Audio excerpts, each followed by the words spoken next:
Yeah, okay.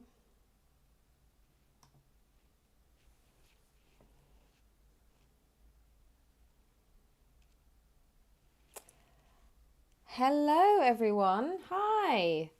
Long time no see. Welcome back to another live English lesson. I hope you're all doing really well. It's been a couple of weeks since our last lesson, so I'm very excited to be back with you all doing some more English learning today. Hello already to Bagdalet and also 123. Hi guys, welcome. Thank you for coming back. Yeah, how's everyone been? What have you been up to over the past couple of weeks? Let me know in the live chat box. So I had some time off last week. I was on holiday. But I was originally going to go to visit my hometown, which is Brighton, as you may know. But I actually ended up staying in Manchester, which is where I live, because of coronavirus. There's just lots of cases in the UK at the moment, and I haven't been fully vaccinated yet, so I thought it was better to wait until I've had my second vaccination, which is this Sunday, so I'm very excited about that, before I go travelling around the UK.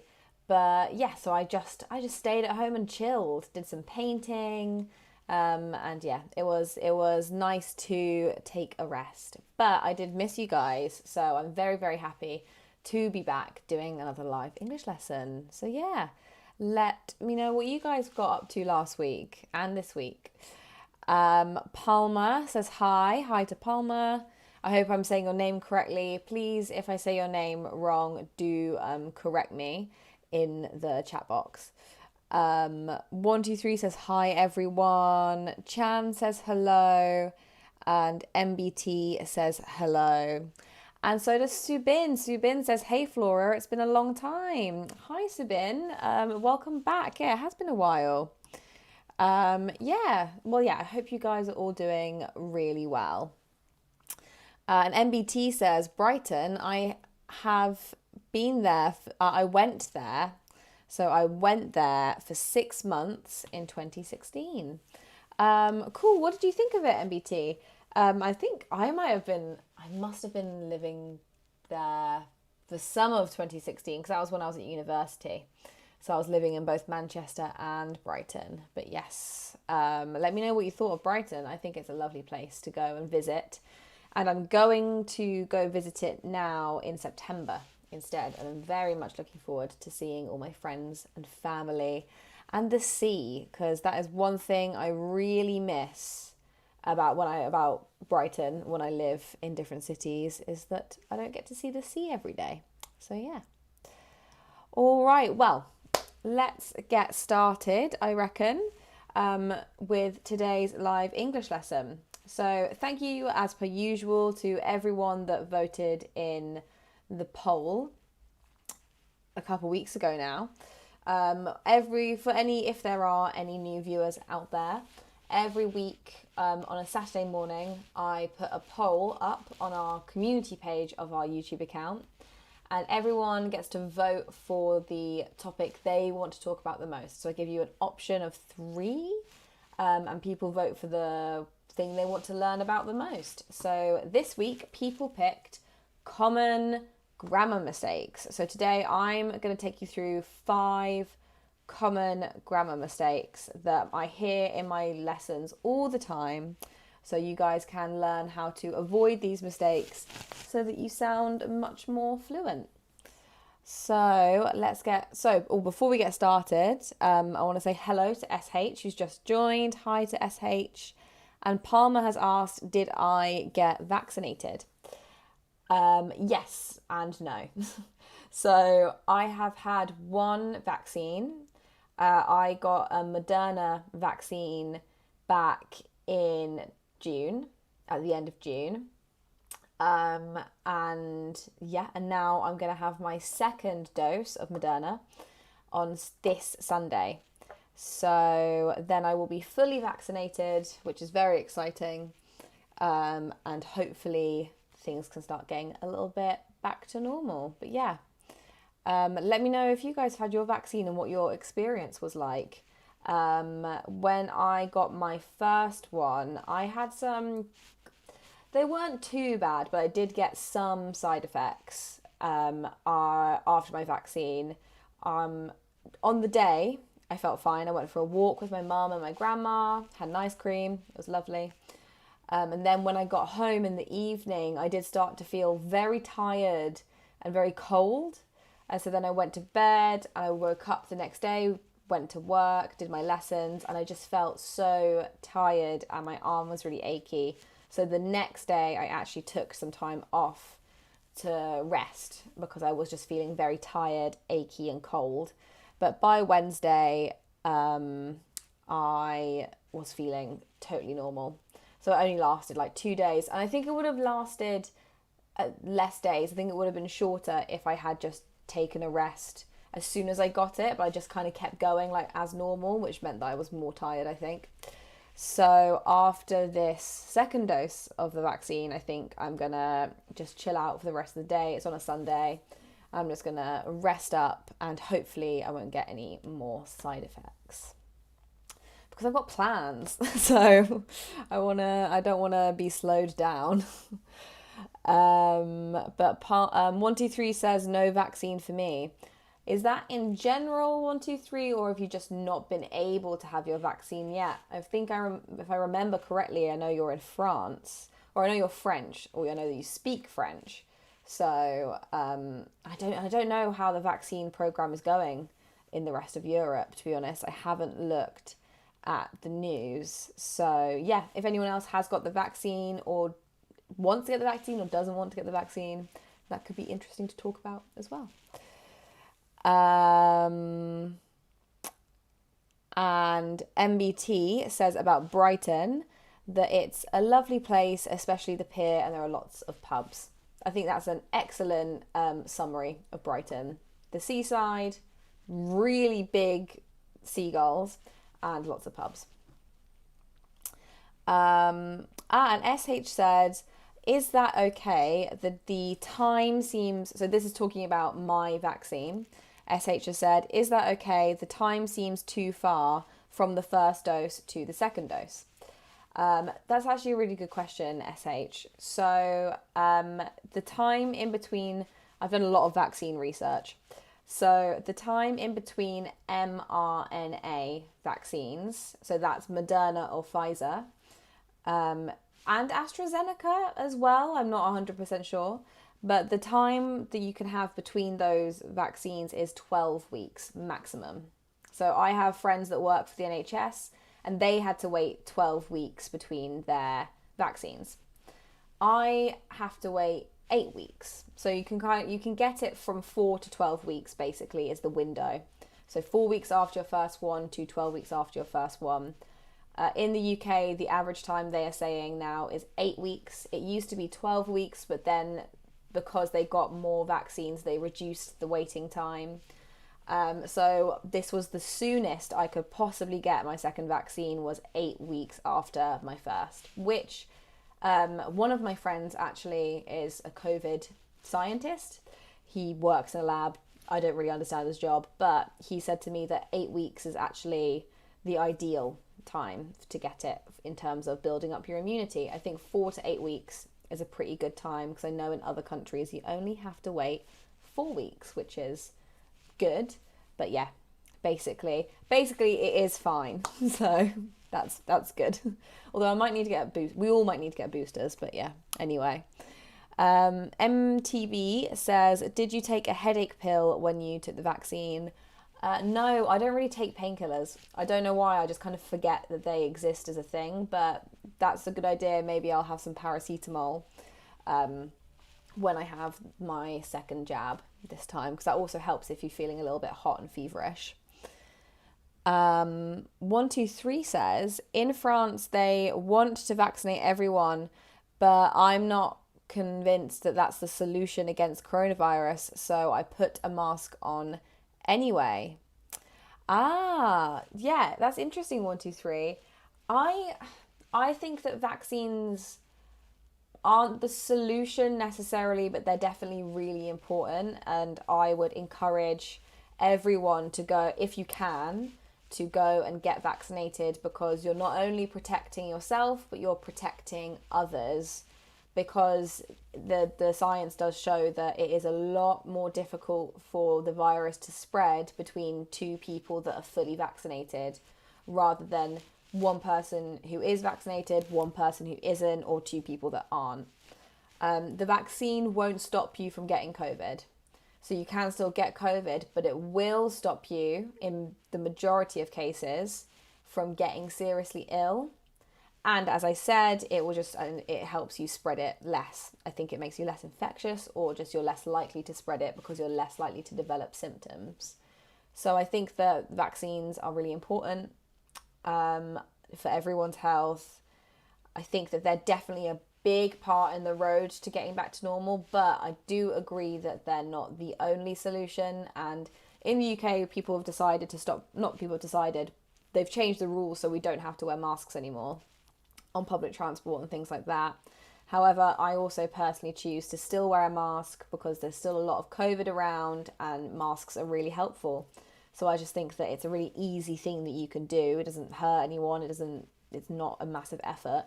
Just put a mask on your face. And I think that, I think vaccines and masks should still be used. A combination, And SH said, in my case, it's 6 weeks. Yes, that makes sense. So it's between 4 to 12 weeks. And I think it more depends on logistics when you can get your vaccine, rather than if it's better or worse. And then MTB has given me a very helpful tip. Thank you. And they have said, taking a headache pill, so I guess that's like a painkiller, after vaccines is an informal recommendation in South Korea.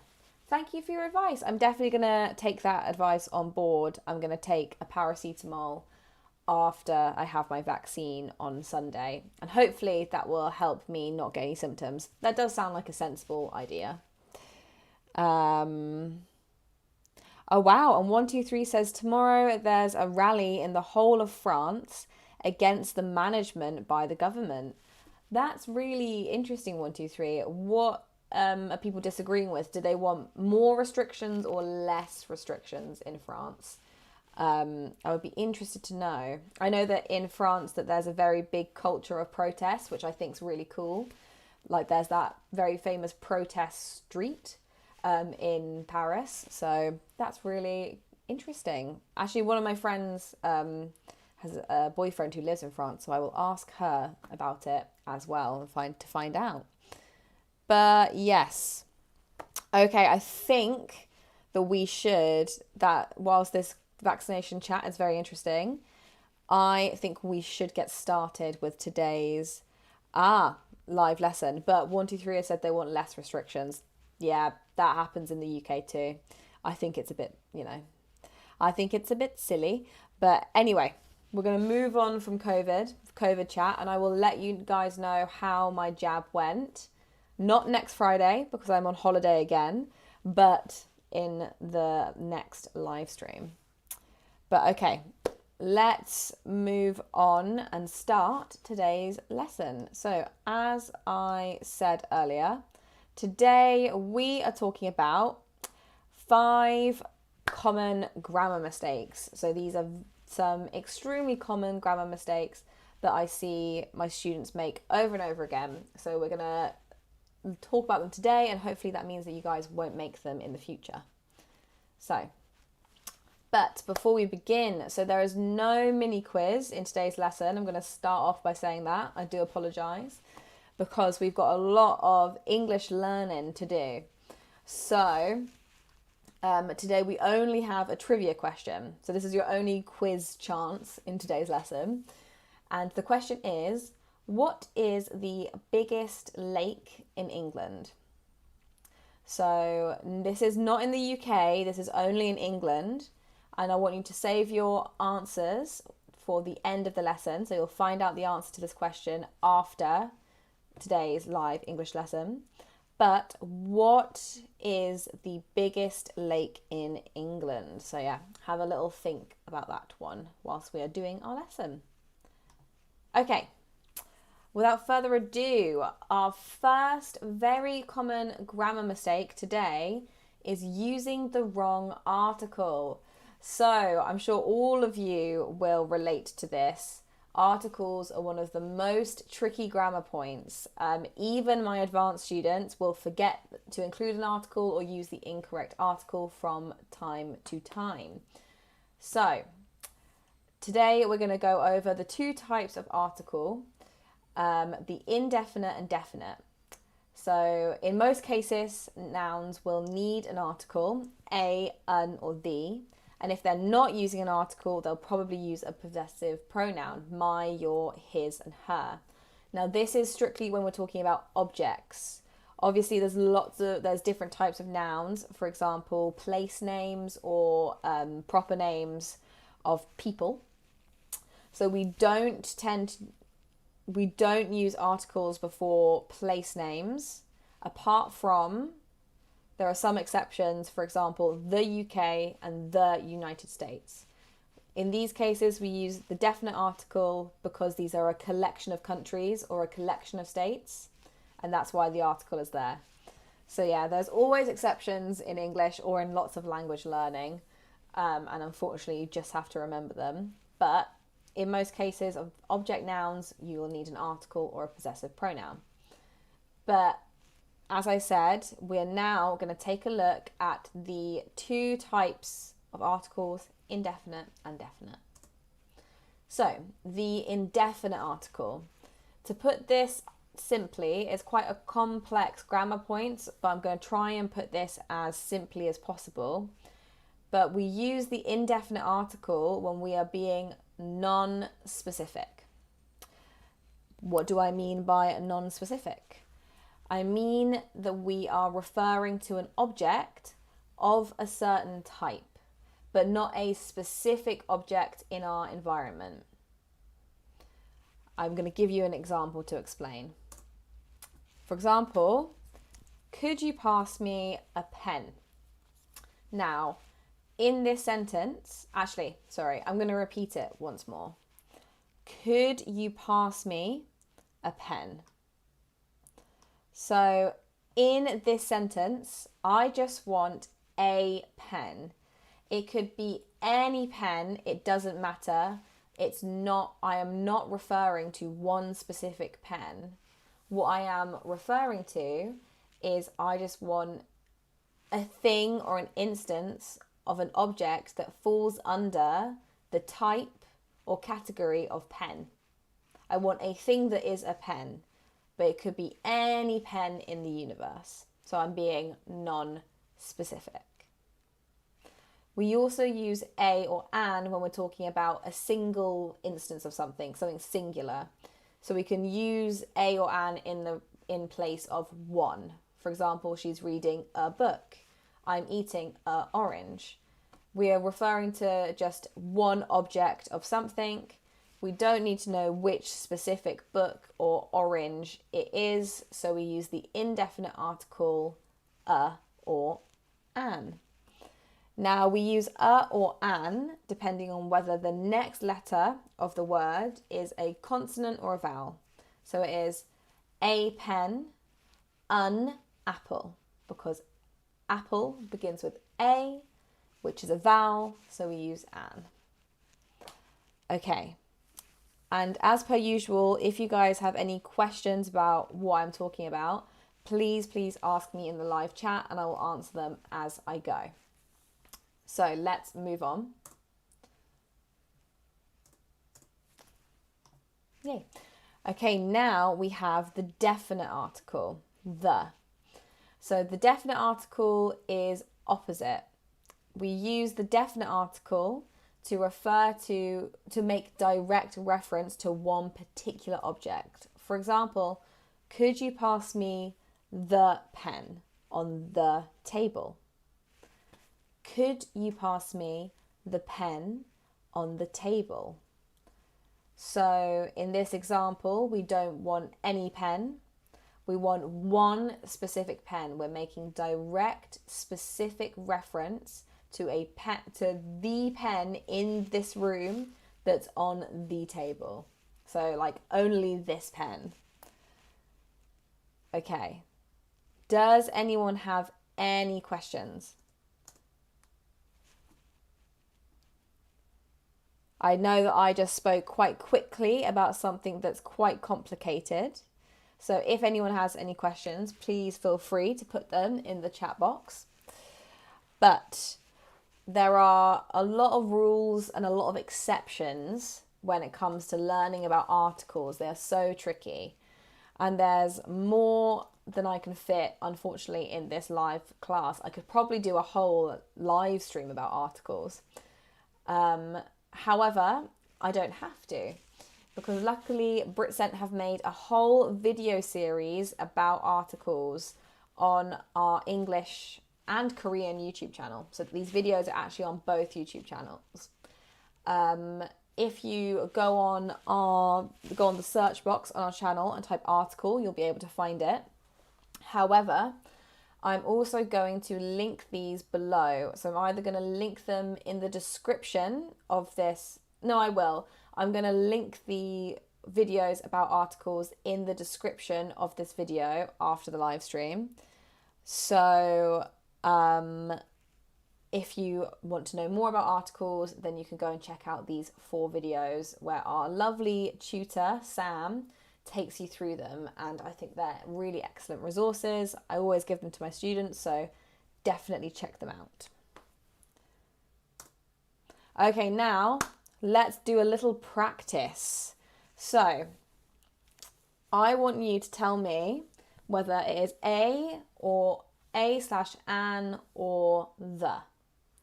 So let's take a look at number 1. So I saw car accident on my way home. So can you tell me in the chat window whether it's a or the? I saw car accident on my way home.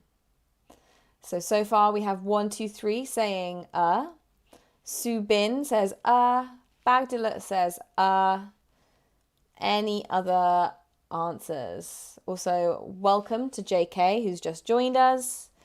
Chan says and SH also says The answer is, of course, A or So I saw a car accident on my way home. Well done, everyone. Really good job. Okay, how about number 2, which is, please could you get me big knife?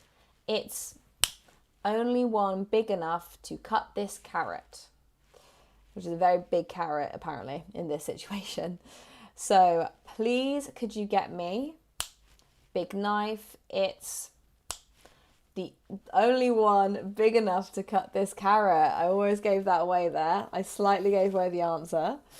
Any answers? So Chan thinks it's the. SH thinks it's Bagdalet says that it's both the, as does COU and MTB. So the answer is, of course, the. Well done, guys. Good work. So please could you get me the big knife? It's the only one big enough to cut this carrot. So well done. Chan says you revealed, lol. I did. It did slip out of my mouth. I apologise. Some of you are thinking it's a big knife and the. It's and the, but no, we're only referring to one knife in this example, so it's the in both instances. Okay, so number 3, what is the answer in these gaps? After long day, I need nice cup of tea. After long day, I need nice cup of tea. So we have Bagdalet saying it's a. COU thinks it's a, as does MTB and 1, 2, 3. They think they're both a. So does Chan, Sky, hello Sky, and SH. Okay, good job, guys. Well done. After a long day, I need a nice cup of tea. Well done. Excellent work. Okay, number 4. She's writing autobiography. She's writing autobiography. So is it a or the in this example? What do we think? Number 4.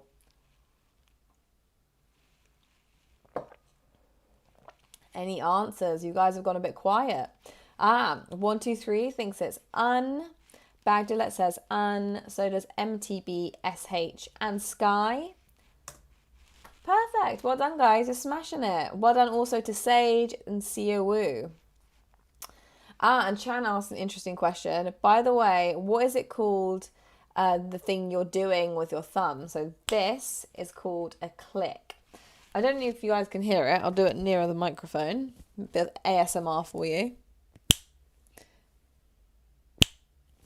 That was probably quite loud. But that is called a click. Okay. Now on to number 5, which is, can I have blue shirt? It fits me better than red. Can I have blue shirt? It fits me better than red. Yes, Sky, this is called a click. And yeah, and Sky also says ASMR, haha. Bagdalet says that the answer to number 5 is the. 1, 2, 3 says it's the. Chan thinks it's a and the, as does SH and Siowu, but MTB thinks it's the twice. Sage thinks it's a and the. The answer is actually the and the. Can I have the blue shirt? It fits me better than the red. Can I have the blue shirt? It fits me better than the red. So we use the definite article twice in this example because we are making specific references to 2 shirts, and we only mean that blue shirt and that red shirt rather than any blue shirt or red shirt. Okay, really good job, guys. Well done, you smashed it. That was excellent.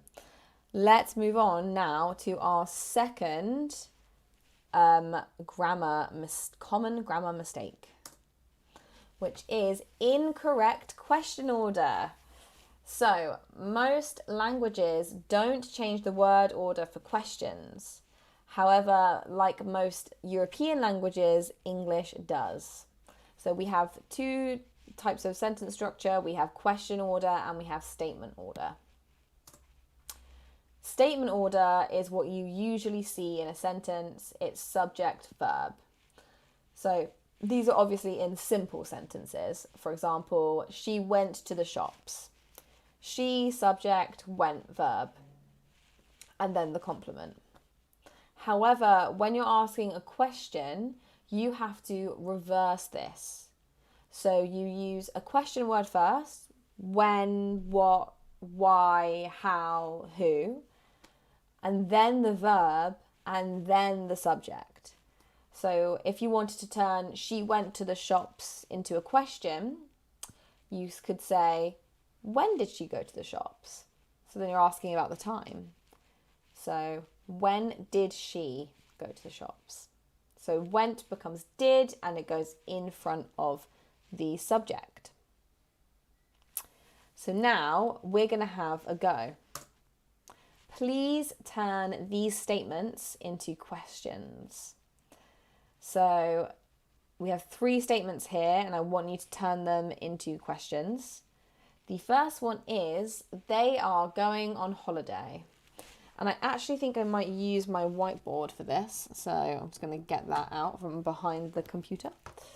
But can you guys turn that first statement into a question? So they are going on holiday. What could you ask?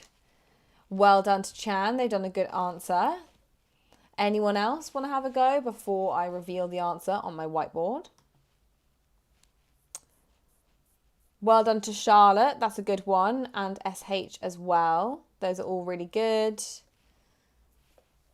Well done to Bagdalet as well. Excellent. So we have two types of questions you could ask here. So the first one is, you could say, where are they going on holiday? So that is the first answer you could give. Where are they going on holiday? You could also just simply ask, are they going on holiday?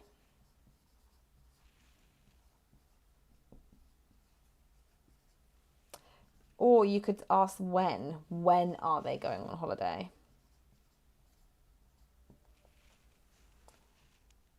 There you go. Very messily written, but well done, guys. That's excellent. Okay, what about number 2? She is going to watch the movie this evening. She is going to watch the movie this evening. Can you please turn that into a question? So Baglet has said, is she? So you could say, is she going to watch the movie this evening? Baglet has also said, what kind of movie is she going to watch this evening? That's a really good sentence. Well done, Baglet. Any other questions you could form about this? Can you turn this statement into a question in any other way? 123 says, what is she going to watch this evening? Very good. That's a good one. You could also say when. When is she going to watch the movie this evening? So yeah, good. Well done, guys. Okay, now let's move on to number 3.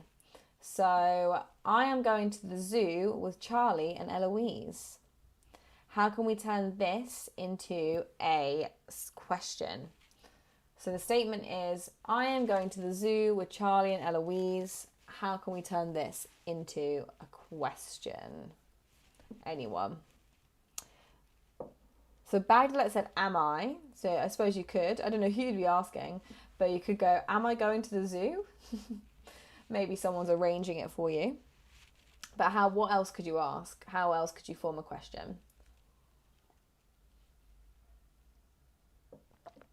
So they'd probably be asking me about it. So Bagdalet says, when am I? However, I think it'd be better to change this into the second person rather than the first, because it's unlikely that you're going to ask yourself a question. So you could probably say, when are you going to the zoo? Sky's got a good one. Do you know the reason why I am going to the zoo with Charlie and Eloise? And MTB says, when am I going to the zoo? That's a good one. Well done. All right, nice one, guys. I think you've got that. So we're going to move on. Really good job. Okay, now adding numbers to uncountable nouns. So I did see earlier on in the lesson that Chan said that they struggle with countable, uncountable nouns. So I hope that this will help you. So you can add numbers to countable nouns. For example, 1 bag or 10 apples. However, you cannot add numbers to uncountable nouns. For example, you can't say 1 water because water is uncountable. It's just water. Instead, you can say 1 bottle of water because bottle is countable, so you can put a number before it. So that's just a general rule for you guys to remember, is do not put numbers before uncountable nouns. Now, how do you know if a noun is uncountable or not? Very good question. So the best way to figure it out is just to think about the noun and how you would measure it. Anything that is difficult to measure, so like liquid, money, powders, rice, because it's so small, sand, it's really hard to measure. Those are all uncountable. And also things that are abstract, so like love, power, respect, advice, those are also all uncountable because how can you measure those? So basically, if you can measure something by looking at it, therefore counting it, it's countable. Apples, bottles, TVs, general objects. Those are probably countable. And if you can't count it by simply looking at it, like you can't count how many grains of rice there are, or you can't tell how much rice there is just by simply looking at it, so therefore it's probably uncountable. Sky asks, is chalk uncountable? Yes, it is, because if you think about it, we talk about pieces of chalk. So in order to add a number in front of chalk, or to make chalk measurable or countable, we add piece in front of it. So chalk is uncountable. Okay. So are there any other questions about uncountable and countable nouns before we take a look at the next common grammar mistake? So Chan has asked, staff is uncountable, isn't it? I can't, off the top of my head, I'm not sure. Yeah, because you say members of staff. So staff in general, I guess because it's like an idea of just in general the workforce, is uncountable. Yeah. So yeah, if you have to classify it with another term before putting a number before it, like 5 members of staff, 5 pieces of chalk, then the noun is uncountable. And fire is uncountable. Yes, you are correct. 1, 2, 3. You can't measure fire just by looking at it. Okay, fabulous. All right, I think let's move on to the 4th very common grammar mistake, which is subject-verb agreement. In English, the subject and the verb need to agree, and this means they need to match in number. When the subject is singular, the verb must also be singular. If the subject is plural, the verb must also be plural. So now this is about whether you add s onto the end of a verb or not. When you're using a pronoun that's plural or first person, you do not add an s. When you use third person, singular, he, she, it, then you do add an s. For example, he, see you is incorrect. The correct one is he sees you. They likes you is incorrect. It is they like you. So he sees you, they like you. So the verb and the subject here are agreeing. So now we're going straight into a practice, because this is quite a straightforward correction. So can you select the correct verb? So number 1, I, a chocolate cake. I, a chocolate cake. Is it want or wants? Let me know in the chat box. Is it I want a chocolate cake or I wants a chocolate cake?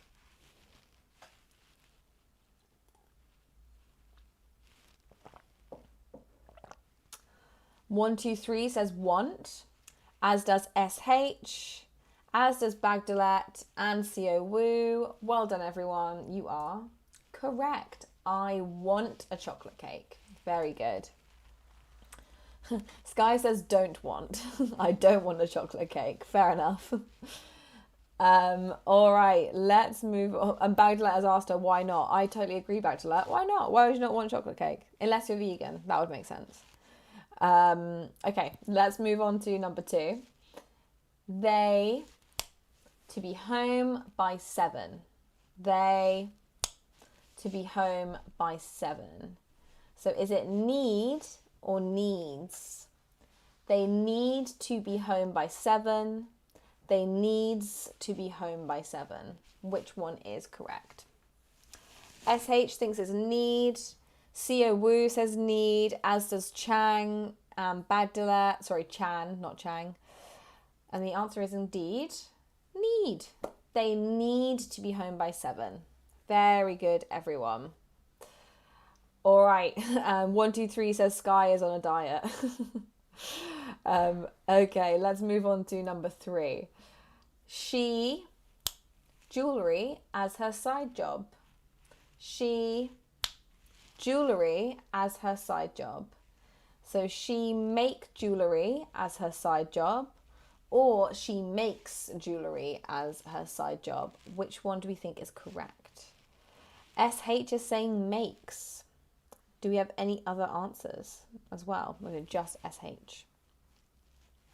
Sia Wu says makes, as does Chan, as does 123, as does Bagdala, as does Sinza as well. So well done, everyone. You are correct. It is makes. She makes jewellery as her side job. Okay, what about number 4? So we have we TV in the living room. We TV in the living room. So is it we watch TV in the living room, or is it we watches TV in the living room? So SH thinks it's watch. Any other questions? Any other questions? Any other answers? Chan says watch, as does Bagdala, and 123. Well done, guys. Yes, so it's a plural verb, a plural subject. So we have a plural verb of watch. We watch TV in the living room. Okay, final question. He to play basketball on Saturdays. He to play basketball on Saturdays. Is it he like to play basketball on Saturdays, or he likes to play basketball on Saturdays? Which one do you think it is? Anybody? SH says likes, as does 123, Chan, Siawu, Bagdala, Sinza, Lee as well. Good job. Well done, everyone. The answer is, of course, he likes to play basketball on Saturdays. Well done, everyone. Did really well. Excellent. All right. We're now going to move on to the 5th and final common grammar mistake that all my students make all the time, and it's forgetting about. So prepositions, like articles, I personally think are one of the most difficult language points for English learners, and it's really tricky because there's so many different prepositions and they all have lots of different uses. But one particular preposition that my students always forget is about. So today I'm going to take you through the definition of the preposition about, and we're going to practice making some sentences using it. So we use about in a number of different ways, and it can be an adverb or a preposition. However, the most common way it can be described as 2 things. We use about to indicate the object of a thought, feeling, or action. I'm going to do a quick example for number 1. I'm thinking about chocolate cake.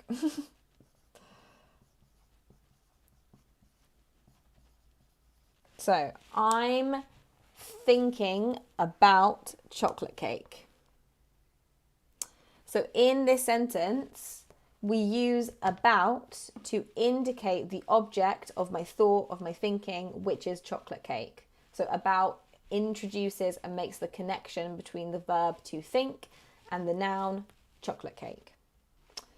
Now, number 2, so the second most common way we use the preposition about is to indicate the subject of what someone is saying or what is written.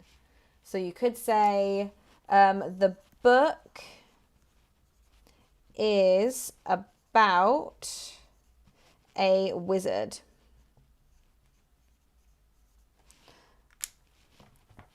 The book is about a wizard.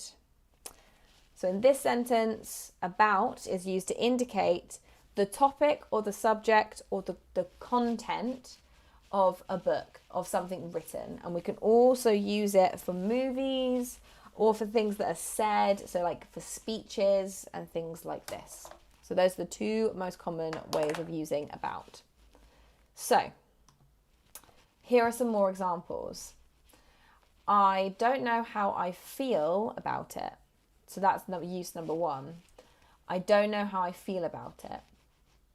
The movie is about a serial killer. Use number two. The movie is about a serial killer. She made a speech about her experience. Use number two. Use number two. She made a speech about her experience. They were angry about the new policies. So that is use number one. They were angry about the new policies. So, final task of our live English class. Can you practice making your own sentences using about? So I'd love for you to put some example sentences in the chat box window and I will read them out, and in fact I will type them on today's live stream. So if anyone can give me their own example sentence, I'm waiting to type it out.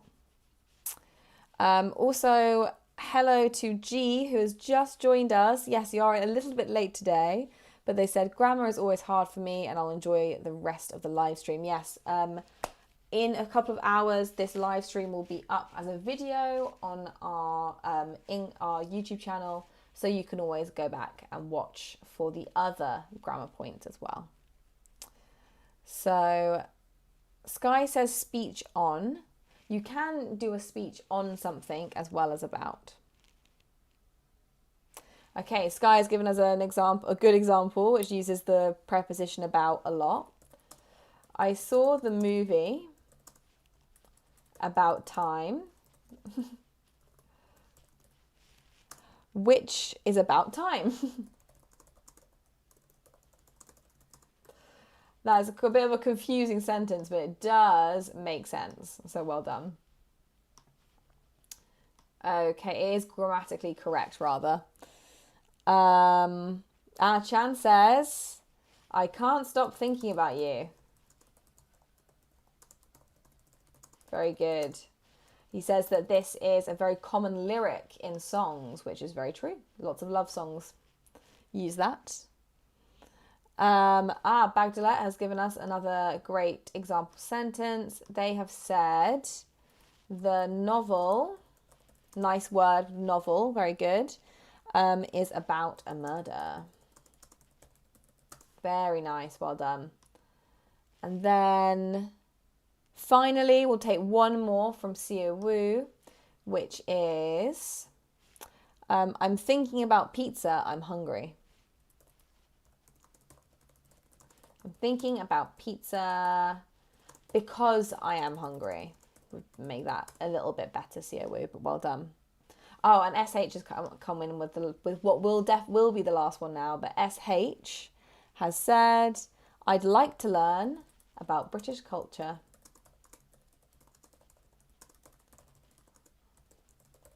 Well, very good. You need to watch more of our videos then. All right, well done, guys. Excellent. Nice, really good job. Okay, that brings us to the end of our live English lesson. Really good job. Well done today, guys. I hope you learnt how to correct some very common grammar mistakes and you did really well in the activities. So, really excellent work. So now we come to our trivia question at the end of our lesson. So now, who can tell me what is the largest lake in England? So not in the UK, just in England. Do you know the name of the largest lake? Any guesses?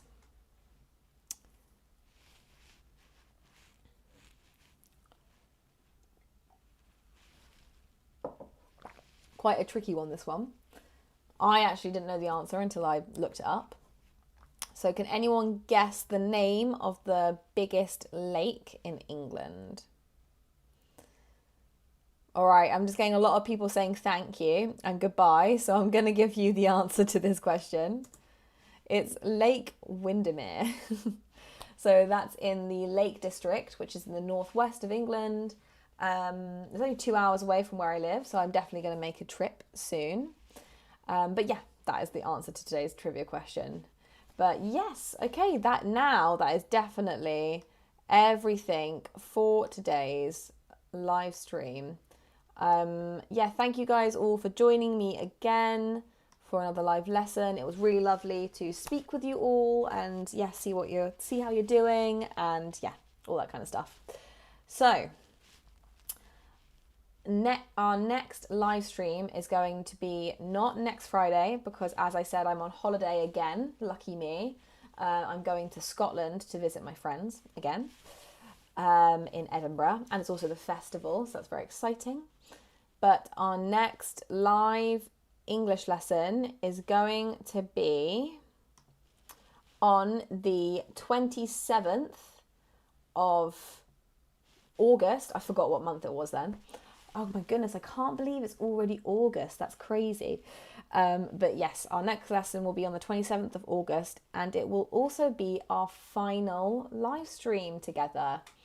So my last day working for Britcent is going to be the 27th of August because I am going to be moving on to study to become a primary school teacher in the UK, which is a full-time course. So it's very time consuming. So I unfortunately have had to leave Britcent.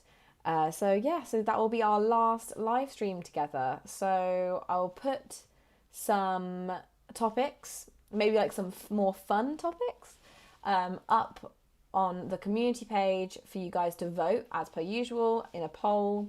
And I will also make sure that we have an extra long mini quiz. So not so mini, we'll have like a medium quiz next lesson to make it extra fun.